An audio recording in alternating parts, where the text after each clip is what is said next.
হাই বন্ধুসকল, আজি মোৰ হেংগিৰ প্ৰচেছ আপোনালোকক কি ধৰণে হয় দেখাবলৈ ওলাইছোঁ। মোৰ এইবোৰ টেংকি আজি লাষ্ট আলাবলৈ এইটো ৰুমখনত সম্পূৰ্ণ হ'ব। কি ধৰণে আজি মই হেংগিং কৰে আপোনালোকক দেখাব ওলাইছোঁ। মোৰ বেছি নাই, ইয়াত 80টা টেংকি আছে। 80টা টেংকি এইখিনি এৰিয়াত মই কভাৰ কৰি দিম। তাৰপিছতে এইখিনি এৰিয়া সম্পূৰ্ণ হোৱাৰ লগে লগে মই এইটো ঘৰটো কমপ্লিট হৈ যাব।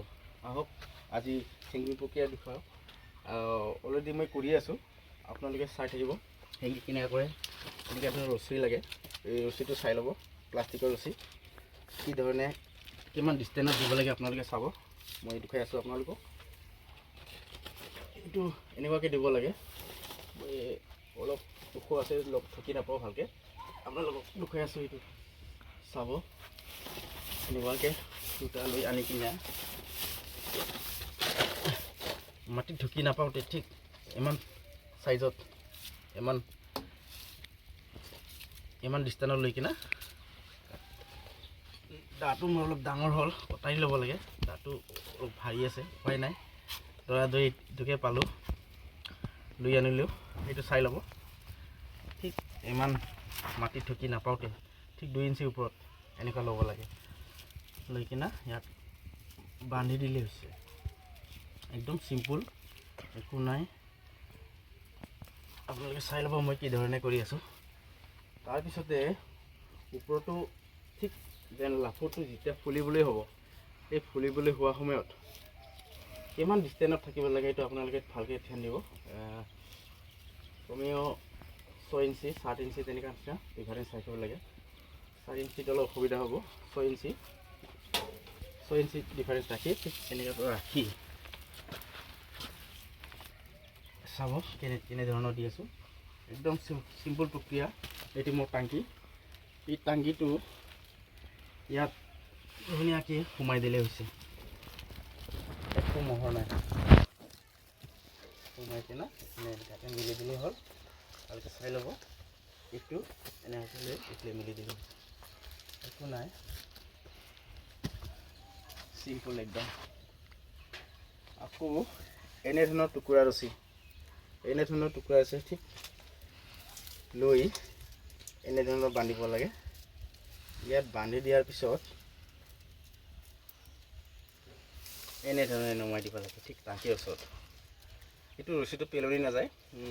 নেক্সট বছৰ ওলাই কিনে আৰু ফিৰা বছৰ ওলাই কিনে আপুনি ইউজ কৰিব পাৰে, বা ইয়াৰ পিছতো আৰু যদি হেংগিং কৰা প্ৰচেছ হয় এইটো ওলাই কিনে ৰাখিব পাৰে। খুব চিম্পুল, আপোনালোকে গম পাইছে।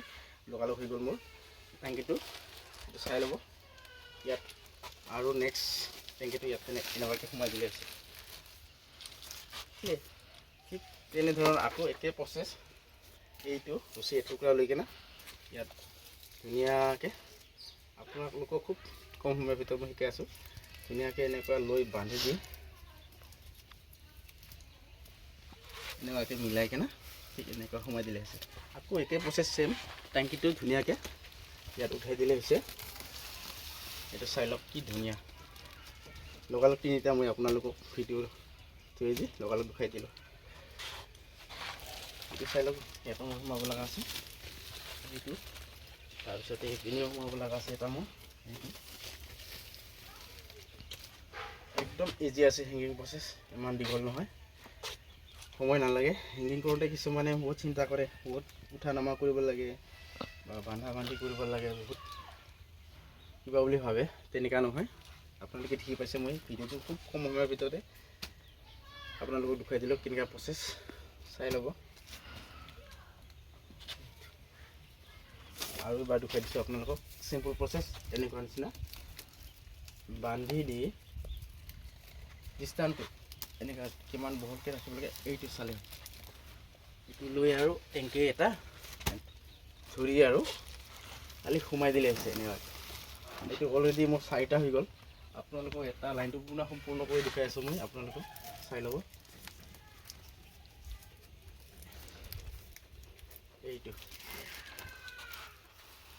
এইটো চাই লওক।